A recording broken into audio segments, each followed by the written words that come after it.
Мынау шиповниктен менен постоянно сұрайсыздар ғой. Осы шиповниктен осы өзінен компот жасаймыз. Қайнағаннан кейін аздап қантын қосамыз. Сәлеметсіздер ме мамалар? 50 грамм қураға мейіз, жаңғақ және бал.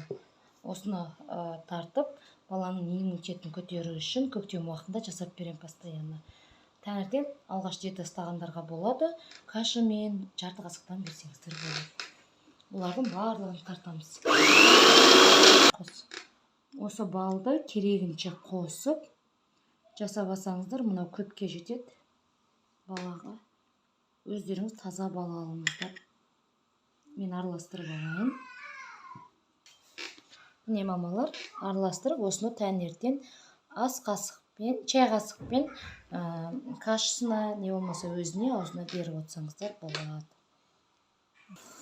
Қантты өздеріңізге керегіңізше аз лаулақ қосаңыз да болады. Қалай дәм алғаш диета ұстаса аз қосыңыз. Бұрыннан істеп жатса қоса беруге болады. Не компотпен дайын. Тұмаурата бастаса шиповниктен компот бере бастаңыз. Тез жазылып кетеді.